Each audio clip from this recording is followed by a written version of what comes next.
but this kills lots of people every year. You probably don't even think about tetanus anymore. You just, it's a pain in the ass to get the shot, right? Okay. Tetanus is everywhere out there in the dirt. It's an anaerobic bacteria. It has spores that live for years and years and years. You get them in a wound, basically, is how it's normally transmitted. And especially if the wound is like a puncture wound where there's no oxygen in it, okay? That's what the bacteria likes. That's why they say you're stepping on nails is the worst thing, okay? But once that gets in your system, it goes to the brain and turns off the inhibitory neurons, and this is what you get. Kills hundreds of thousands of kids every year, okay? Because just from unhygienic birth conditions, okay? So that's why I say the tetanus is everywhere, okay? So you need those shots. Keep your kids getting the shot. This is like third world countries. Yeah, yeah. Back in the 30s and 40s, my grandfather would tell stories about people getting tetanus and dying. And I had an older nurse, and her father died of tetanus. And so you just don't hear about it much anymore because of the vaccinations, but it's out there. Yeah, so they're not. I'm sorry. Well, if it depends on the level of health care.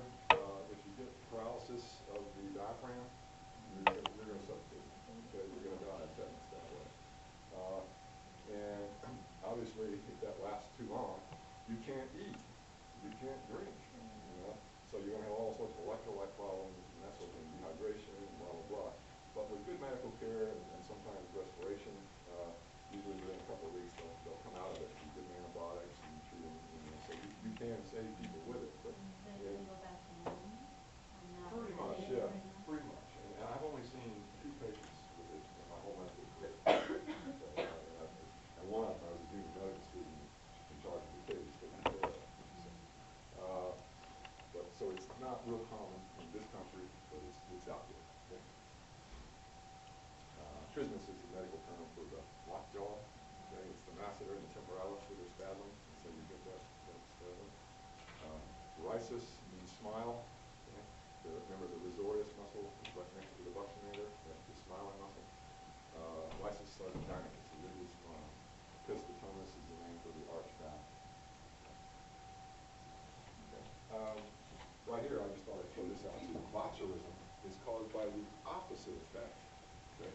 Botulism knocks out the snare proteins on the motor nerves. So it paralyzes the motor nerves, can't stimulate the muscle. Okay? So that's why the muscle relaxes.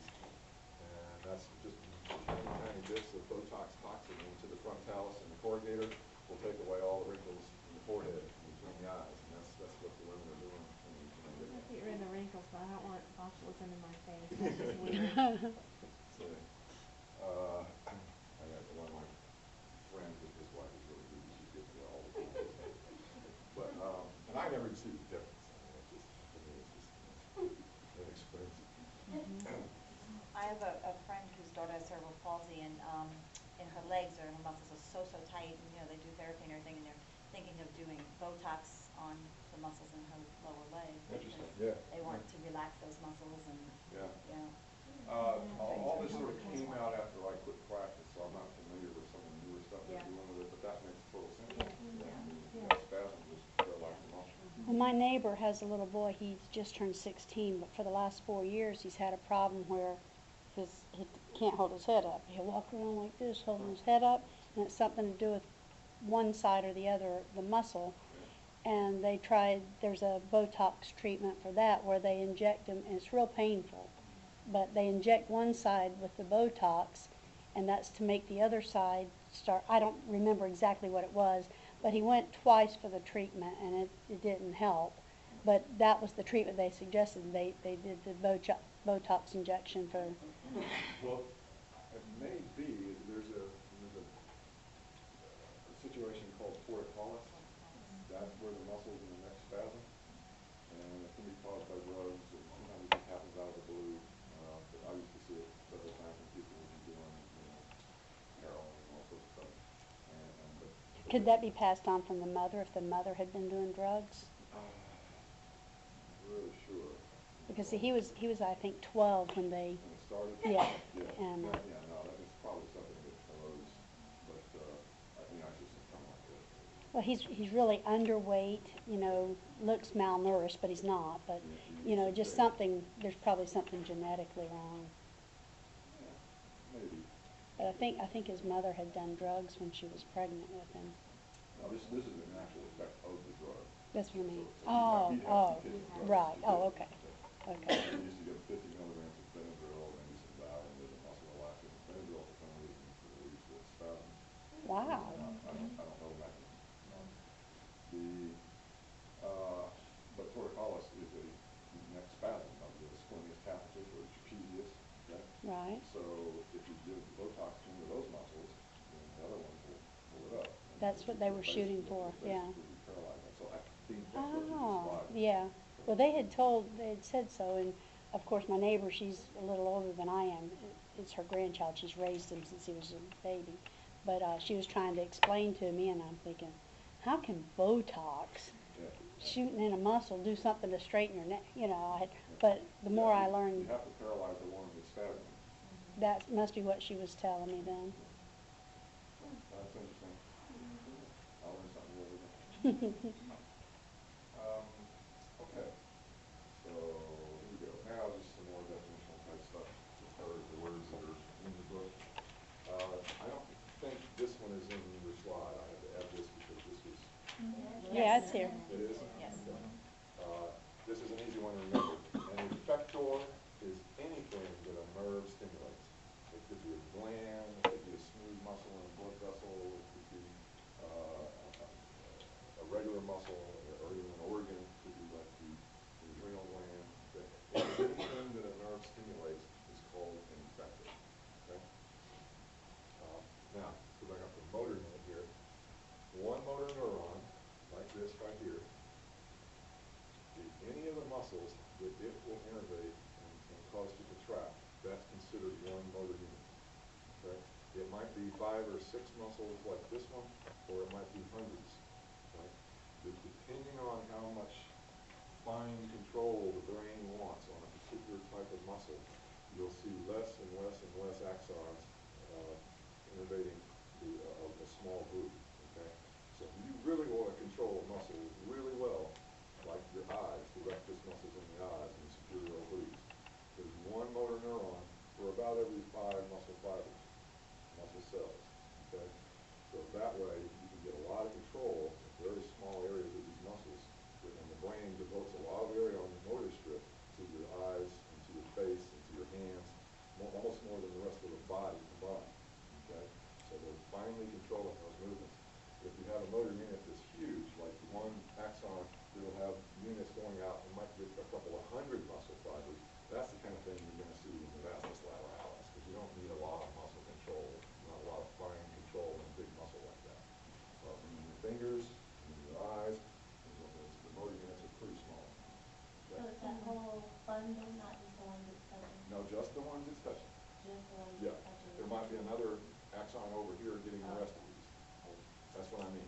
One axon, and whatever nerve or whatever muscle it touches, that's the motor unit. Okay. In this case, it's 1, 2, 3, 4. I only see 4. This one, this one, this one, and this one. Well, this is the same muscle. Same muscle. Okay.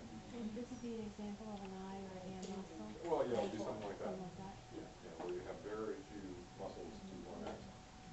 Okay. So, now, once you kind of got that in your head, the motor unit, now we're talking about strength and duration of contraction here. If I want to move my arm up just a little bit, my brain is controlling how many motor units I'm using to do this. Okay? And all of a sudden, if I want to grab onto something real tight and give a lot of strength, my brain is going to recruit a lot more motor units to get a lot more strength. Okay? So that's how your brain can control the power. So the brain doesn't just say, arm flex. It has a lot of controlling factors. So it can, when you say recruit more, like they're not attached, they're just touching? No, they're attached, but it's the upper motor neuron that's controlling whether they fire or not.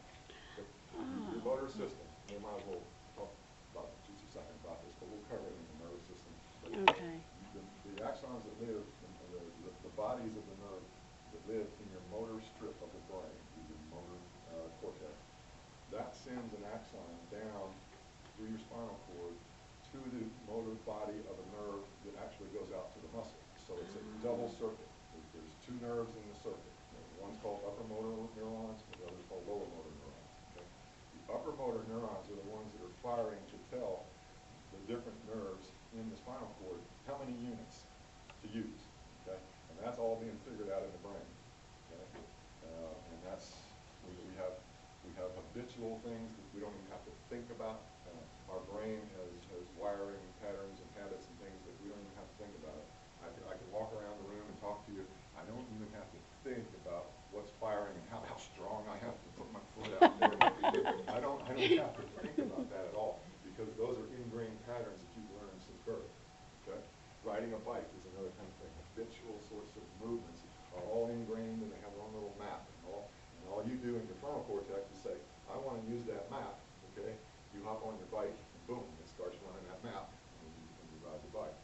But recruitment is bringing in more and more of the muscle fibers to get more and more strength, basically. Okay. I have somewhat of probably a rudimentary question, but you have this much to lift it, and you can flex it tightly. But when you just hold it like this, and you're acquiring muscle just to hold it like this for a long period of time, what's happening then is, are you basically never shutting off those sodium channels? And that's why I get so tired, because it's just working. Exactly. Okay. Different ones will be working at different times, though. I mean, some of the fibers, say if it takes 5% of your biceps muscle fibers to hold my arm there against gravity, which is a muscle. Right. Okay? Not all those same fibers are going to be used in 5 minutes from now. Okay. So some of them will shut down. Your brain will, it'll start using other fibers and kind of circulate through. Keep it from tiring out. To keep it from tiring so much. Okay. But eventually, yeah, it fatigues that whole circuit. Okay. And you're going to have problems, especially if you're holding something up. Right. Okay? And you'd be surprised how, a lot of people think when you get a contraction that you're using all your muscle. Mm-hmm. Okay? Not nearly. You have things that will shut down the muscle, reflexes and pain receptors and things that will shut down the muscle if you contract more than about 70% of the fiber. So even when you think you're pulling with all your might, you're only using about 70% of those muscles. Because if you use more than that, you'll rip the muscle off the bone. The muscles will have a bulging fractures, and they'll pull the bone right off. Okay? So it's weird. And I didn't know that. That's something I learned when I was preparing for this course. Okay. Really? Okay, so I have a question. Yeah. I saw on I don't know what it's on, but like a guy, his arms exploded. Like he was doing something and his arms exploded. Yeah. Why did that happen? Is that true? Well, I heard about it. He was a steroid junkie. He had huge, 45-inch arms. Naturally. I mean, it's just like a hernia, like a tear. But his arms just didn't explode. But I'm sure he split the muscle. What happened was like they were real big and then all of a sudden it kind of like almost like it deflated in a way, Well, they'll have like in the Power Man competitions. More likely, he had a huge bicep. And he pulled the short head off the coracoid process. And now that whole half of the biceps is now down here. Because that's kind of what it looked like. It kind of, like I said, it kind of deflated. Can that be fixed? Yeah, usually they won't though, because you have to pull that muscle. You have to pull that muscle back to the coracoid and tack it back up there, staple it back there. Most of the time you can get by. It's not too uncommon to see a biceps tear like that, separation. And you just get a little lumpy sort of appearance of the biceps here. But most people can get by with the long head that goes up to the knee. But that, like I say, my information is at least 10 years old, so maybe we're fixing them all now. All right. Okay. Most of you have heard of isometric contractions, maybe not isotonic contractions. Remember, metric is measurement, movement, distance, okay? So basically, this contraction, if I'm pulling on something and it's not moving, that's an isometric contraction. Okay? The kind of contraction that we call isotonic is when I'm moving something, but the tone isn't changing. In other words, the weight of this will never change. So it's pulling pulling down with the same force all the way through this whole action, okay? So that's isotonic. Now, it would not be isotonic if I was pulling on a big rubber band, okay? The more I pulled, the more it pulled back. That's not